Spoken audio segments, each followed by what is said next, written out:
Você já se deparou com uma situação de emergência em que uma pessoa precisava de ajuda? Talvez uma queda, um acidente de trânsito, um atropelamento? Pode ser um desconhecido, um ente querido, um colega de trabalho. Situações assim podem acontecer e é melhor estarmos preparados. Continue assistindo e descubra como agir em situações de primeiros socorros.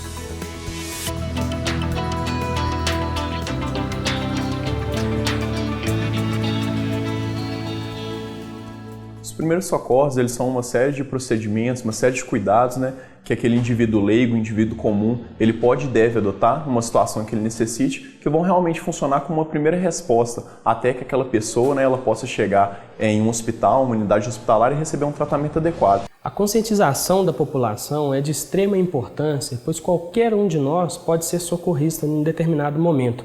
Então, a finalidade de conhecer sobre as ações, sobre os procedimentos de primeiros socorros, pois nunca sabemos quando vamos utilizar. Ao se deparar com uma situação de emergência, primeiramente, mantenha calma. Sem isso, nada mais vai funcionar.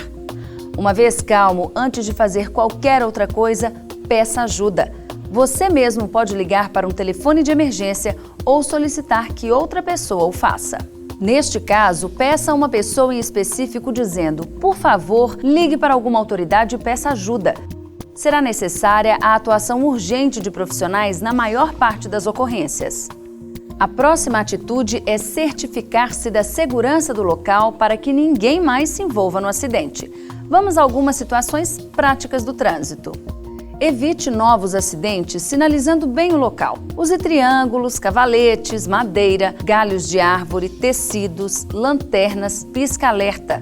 Em caso de vazamentos de produtos perigosos, verifique se são tóxicos ou inflamáveis e caso haja um risco de explosão, as vias devem ser totalmente interditadas. Em caso de cabos elétricos rompidos, cuidado com pisos molhados. Para socorrer uma pessoa que esteja sendo eletrocutada, utilize algum objeto de madeira ou um plástico seco. Para atenuar óleos derramados, espalhe terra ou areia sobre a pista.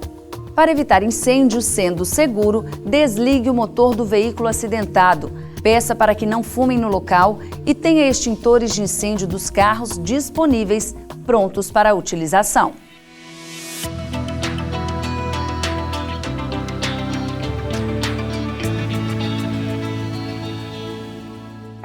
Considerando que os 3 passos anteriores foram bem realizados, você pode concentrar toda a atenção a quem estiver em apuros.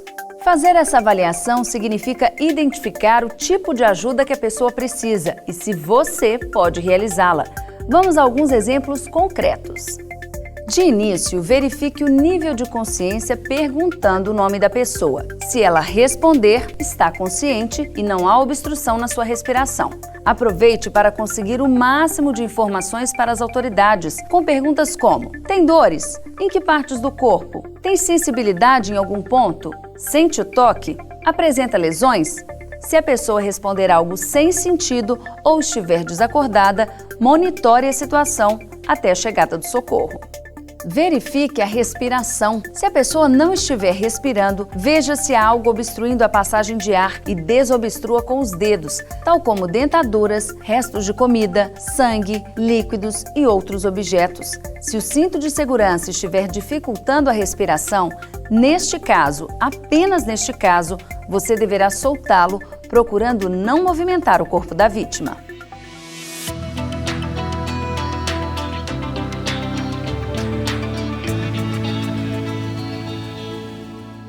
O ideal é que nós sempre verificamos o pulso na região da carótida. Por quê?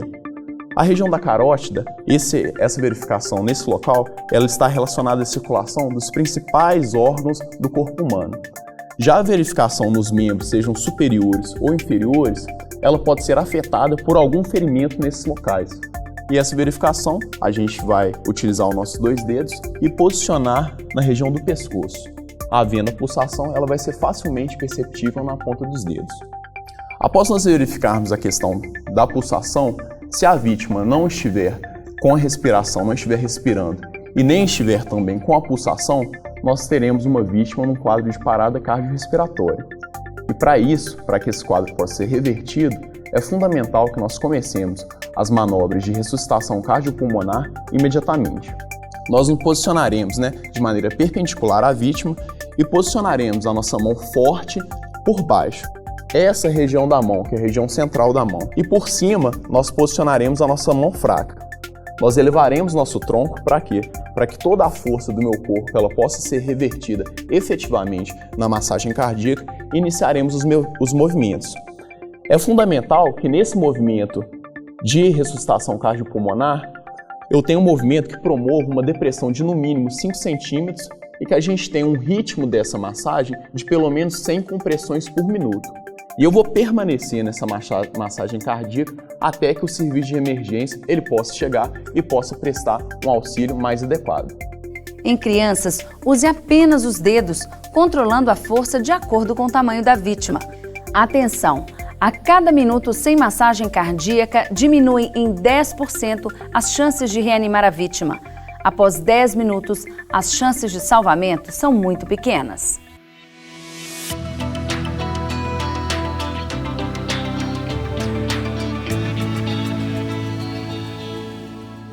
No caso das hemorragias externas, a nossa preocupação ela deve ser feita no sentido de minimizar a perda sanguínea. E como é que a gente pode minimizar essa perda sanguínea?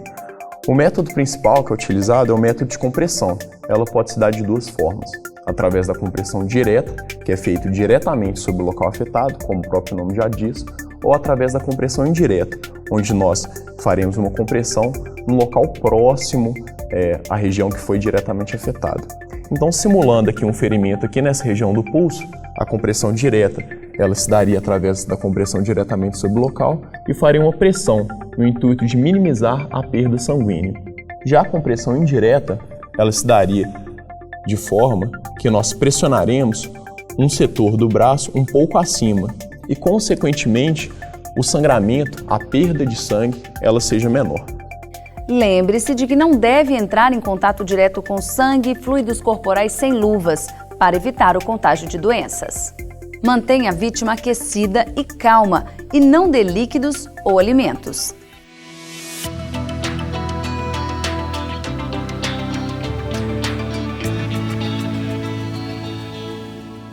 Em caso de fratura óssea, nunca tente colocar o membro no lugar, somente um médico poderá fazê-lo. O melhor é acalmar a vítima e deixar a fratura imóvel até a chegada do socorro.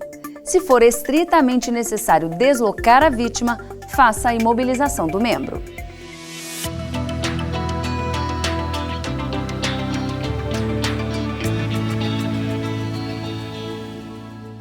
Em qualquer caso de queimadura, use apenas água fria, nenhuma outra substância e nunca estoure as bolhas. Sendo queimadura térmica, uma vez esfriada a área com água fria, cubra com um pano limpo. Já em caso de queimaduras por agentes químicos, enxaguar o local por pelo menos 20 minutos de água corrente, inclusive os olhos, e livre-se da roupa contaminada. Sempre que possível, remova anéis, pulseiras, relógios, colares e roupa antes que a área afetada comece a inchar.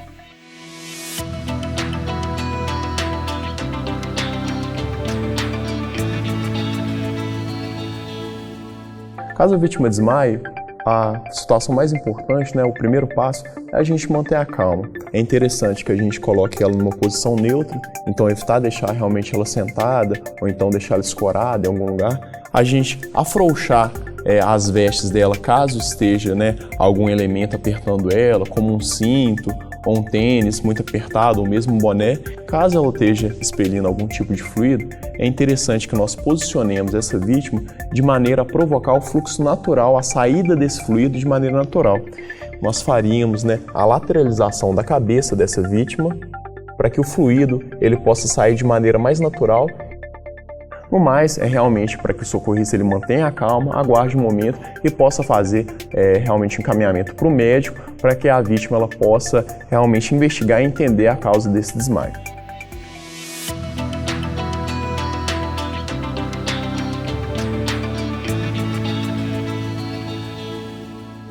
Se uma pessoa tiver convulsão, deite-a de lado para que a saliva não a sufoque. Proteja sua cabeça, solte as roupas e afaste objetos que possam machucá-la. Atenção! A crença de que a pessoa engole a língua não é real. Por isso, não remova objetos nem coloque algo na boca da pessoa durante uma convulsão.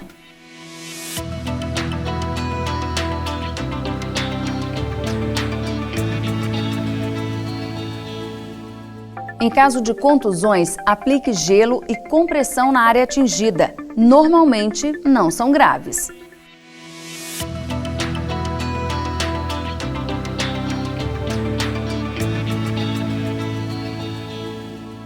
Se houver ferimento nos olhos, use soro fisiológico para lavá-los, cobrindo com gaze limpa, sem compressão, para protegê-los.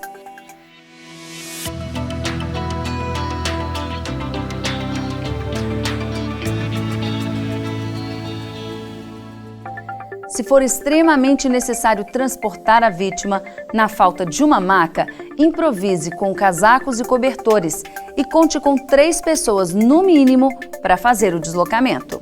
O primeiro socorrista, ele vai se posicionar na região da cabeça, sustentando a cabeça, isolando a cabeça. O segundo socorrista, no caso eu, vai se posicionar na região do tórax. O terceiro socorrista, ele vai se posicionar na região da pelve. Então nós abriremos as pernas suficientemente e faremos uma passagem coordenada para essa prancha. Quem coordena essa passagem é o militar, o socorrista que está na cabeça, pois ele tem um conhecimento, uma visualização melhor de todo o grupo. Vítima ao lado no 3. 1, 2, 3.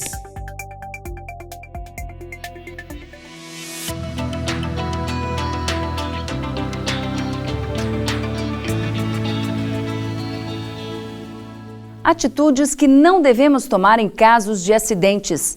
Retirar o capacete de um motociclista. Dar comida ou bebida, ainda que a pessoa peça. Mover a vítima, exceto se for estritamente necessário. E chacoalhar ou dar tapinhas no rosto da vítima.